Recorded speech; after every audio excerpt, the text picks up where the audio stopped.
Tanda-tanda bahwasanya Allah ridho sama kamu adalah kamu ridho dengan semua ketentuan Allah. Aku ingin memulai penjelasan ini dengan satu kalimat sederhana. Dari mana kita tahu Allah ridho sama kita? Sederhana, kita ridho dengan ketentuan Allah.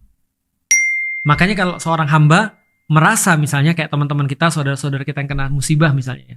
Aku sering bilang gini, aku nggak bisa ngasih nasihat pada orang kena musibah. Karena belum tentu kita bisa sekuat itu.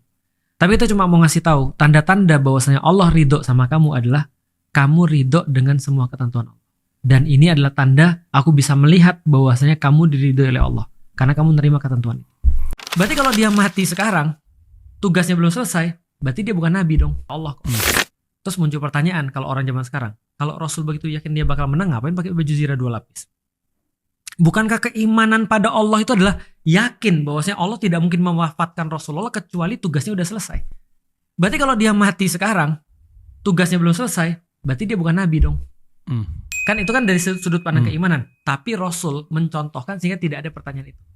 Sehingga para sahabat ngerti bahwasanya bentuk daripada keyakinan Rasulullah terhadap Allah pasti akan jagain dia, itu adalah pakai baju zirah 2 lapis. Kenapa? Karena itu masih di wilayah kontrol. Ini penjelasan yang harusnya disampaikan kepada orang-orang yang naik motor nggak mau pakai helm. Betul. Terus dibilang Allah sudah mencatat ajal kita. Sudah ditulis di Lauhul Mahfuz.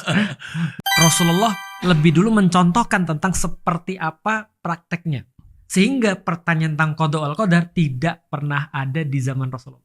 Makanya gini, di dalam Islam sebelum terus kemudian membahas tentang qada wal qadar, Rasulullah lebih dulu mencontohkan tentang seperti apa prakteknya. Sehingga pertanyaan tentang qada wal qadar tidak pernah ada di zaman Rasulullah. Wow. Kebingungan itu, lebih tepatnya, kebingungan itu tidak pernah ada di zaman Rasulullah.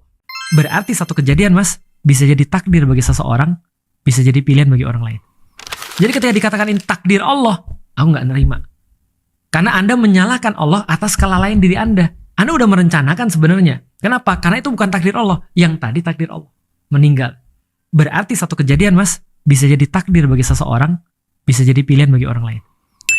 Wow, itu sangat mind blowing. Tapi keyakinan Ustadz tadi itu keyakinan yang dipegang sama umumnya Ustadz nggak? Atau sayangnya ulama? Enggak.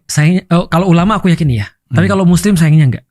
Karena gini, aku bilang diam jangan ngomong. Karena kenapa? Karena ini kan nggak bisa berubah. Karena Rasul juga melarang andai-andai yang nggak boleh kayak tadi. Andai begini segala macam. Nah, karena perkara nggak bisa diubah, ini udah takdir. Nah, maka ketika kita sudah takdir, kata Rasul apa? Terima, qanaah, terima. Ya